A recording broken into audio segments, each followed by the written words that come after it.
Gentlemen, I'm sitting here.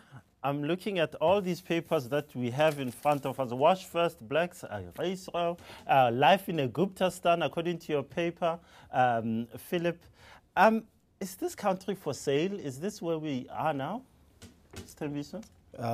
Maybe not for sale. Maybe we have a big problem in that people who are powerful, people who have influence, and people who have money, who have connections, can do as they like. And this case around the Guptas show us that we have that problem, a serious problem in South Africa. Do you have a problem generally, or do you have a problem with a particular family that is linked to President Zuma? It is a specific family. It is a specific problem linked to President Zuma. But we don't know how many other families have that kind of access to power as the Guptas have.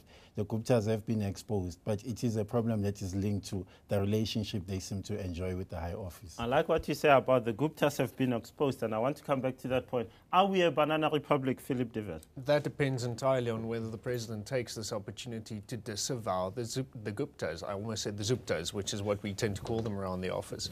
Look, the president was not amused by this incident. This we keep hearing, and we've now heard it semi-officially. If you look at government's response, if you look at the Tripartite Alliance response, they were not amused. There have been complaints about the relationship between Zuma and the Guptas as far back as 2010. This is the opportunity for the president to say, to hell with you guys. And then we're not a banana republic, certainly. But how can he do that when his son allegedly lives with the Gupta family? How can he do that when his wife, his fourth wife, Bongingema Zuma, works for the Gupta family? And in fact, in one of your newspapers some time back, Philip, you wrote about the fact that this family pays the 3.4 million rand bond on her house. He could find new friends. He's done it before. There was a certain Sheikh family that was quite close to him, and that, you know, there was a lot of money passing to and fro. He effectively walked away from that relationship when it became too difficult. Surely our president can find new friends, should he go looking for them. I want to come back to you. You said the Guptas have been exposed. They've been exposed before. Both of your newspapers, you wrote a front page lead story a few weeks ago in which it was alleged that the Guptas had essentially used his name to say we have access to certain things, but no disavowal from the president's office has come. I think what happened this week was the clearest evidence ever of the kind of influence that they have. A lot of stories that have been reported, people have been talking off the record, people have been talking as sources, so it was easy for people to deny. Even when ministers were saying, we having undue influence from this family, you will have people in government denying because, I mean, it was not being said officially. This is the clearest evidence. In that sense, I think it gives the country an opportunity to actually say, let's discuss how come this family has this influence, and the president needs to come out and say that he is distancing himself from what happened. I'm sorry to be pessimistic on this one. I don't see how President Zuma would come out and actually disavow himself from this family.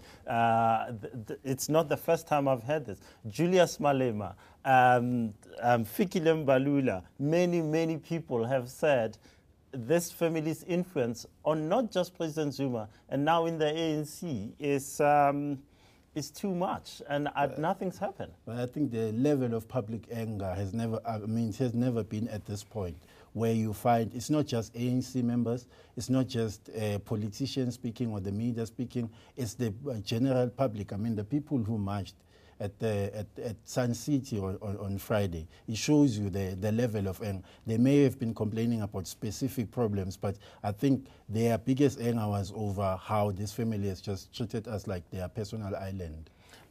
Philip, one of the things that struck me is that Gwede Mantashe of the ANC, the Secretary General, issued a statement, COSATU issued a statement, the SACP issued a statement, even the ANC Youth League issued a statement.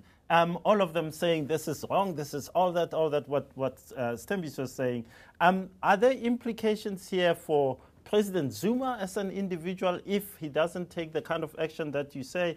Are there implications for the alliance generally if the ANC doesn't say to its president this far and no further. But that's exactly the point. When is the last time when you had a scandal that broke in the media and everyone was on the same page? All of the alliance, all of the public, the government coming out. There's no one here making apologies except for the Guptas. There's no one who's standing on the other side of the line. So for once, the entire country is united around an issue. It happens to be the specific issue. Now, but guys, sorry, you guys, I don't think you're getting it here. There's a man called a certain Mr. Kolwane. He's the one who seems to have been running this thing. He seems to be the one who's been suspended with others. But essentially, it seems as if it's going to be, you, Mr. Kolwane from the Department of International Affairs, and you, the ambassador to, the Indian ambassador to South Africa. And after that, it's fine, but you know, it's not a problem here. I'm not convinced that the Guptas aren't going to take the fall. The Guptas aren't going to be the ones who are going to be criminally prosecuted. They were at arm's length at this. So no, there won't be a direct impact for them. And President Zuma won't take the fall. Politically, Mr. Kolwane will of course take not. the fall. But politically, this is the opportunity for Zuma to walk away from them, to actually accede to this pressure. He's in a perfect place to do so, and if he doesn't, he might be in trouble. Keep in mind, he has to play to his constituency, which is the ANC. The ANC now, if not before, wants to see the Guptas a long way away from the president. There's an election coming up next year. Is this going to have an impact? It is a major issue for the ANC from what we hear, that people are identifying two issues as they go to elections next year. That is the Nkandla scandal, and it's also the president's relationship with the Guptas. So that is why I think he will have to create a distance between himself and that family before next year's elections. I don't think it's going to have any impact immediately in the ANC, as people may be calling for changes in the leadership, because I mean, we have elections next year, and we just had a conference in December last year. But I think it will put a lot of pressure on him to change the way he does things with them. Should we be getting the Scorpions back? Because that was the only independent investigations body we had. We don't have a truly independent body, do we? You don't need an investigations body to handle this. That's the beauty of this situation. It's not undercover. It's not like we have to spend months and months following a trail of money.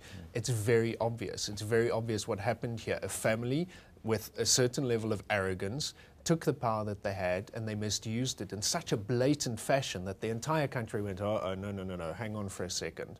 It's that simple. It doesn't require even a police investigation. It simply requires the president to stand up and say, you know what, I don't like the way these guys do business. I'm not going to do business with them anymore.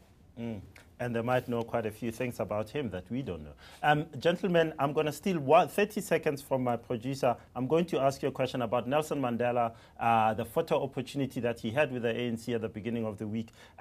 Was that as innocent as the ANC says? They wanted to show the nation that the man is still doing well, or was this just blatant opportunism? I think it would have been better if they wanted to show that he was well, for it to be done by the South African government. I mean, the issue has always been handled by the presidency in government. Why was it being handed over to a political party? He's a member of the ANC, Phillip De Wet. The protocol is in place for the media handling of the former president.